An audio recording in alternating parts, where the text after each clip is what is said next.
today I have a book review of the Never Never series by Colleen Hoover and Tarryn Fisher. This is Never Never Part 1 and Never Never Part 2, and Never Never Part 3 is coming out.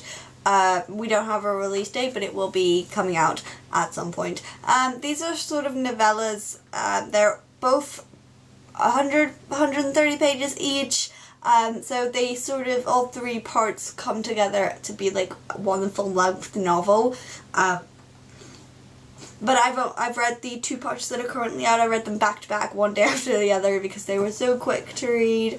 And New Adult I seem to get through really quickly, so that's probably why I get through it so quickly. Plus, Colleen Hoover's writing is beautiful, and I love it. So this story takes place from two points of view of a guy and a girl who wake up without remembering anything. They realise that they've been dating one another, but they can't remember anything, not even their names. They remember how to do stuff, like they both remember how to drive and stuff like that, but they don't remember who they are or what they were doing when they lost their memories, and they've got to piece this back together again.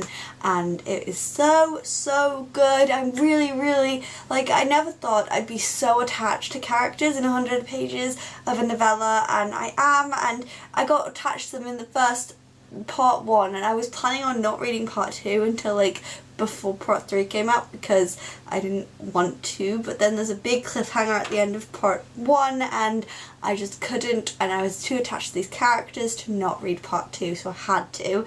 But both the books were really concise, and they got the point that they were trying to, they got the point of the story into that short amount of time, which is really good. Both the writing styles really were fluid together, and you could tell which point of view you were reading from at any time. I really hate it when it's double point of view and you can't tell between them, but I think because it was written by two authors, I'm assuming what they did is one of them wrote the girl's point of view and one of them wrote the boy's point of view, but because it was written by two of them, they got the voices really accurate and different to one another. It really was like the second one especially was a race against time. You were like trying to figure this out before anything bad happened to them, and it was really great and fast paced and so confusing. I really want to know what's happening to them. Like, it's so confusing why they've lost their memories, why they can't remember how to do stuff, and they piece things together through letters and through what other people who they know who they don't know who they are say about them.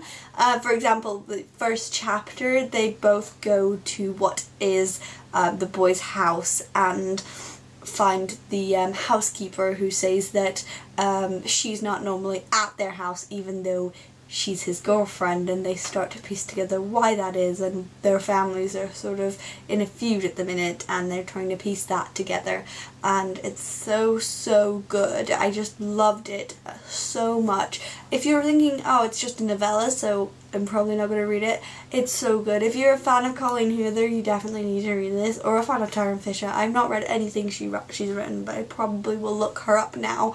But oh, it's just so good. I really enjoyed it, and I recommend it. I gave them both 5 out of 5 stars, and never did I think I would give 5 out of 5 stars to a 100-page book, because I thought it would always fall short for me. So that was my review of Never Never Part 1 and Part 2, and I will see you next time. Goodbye!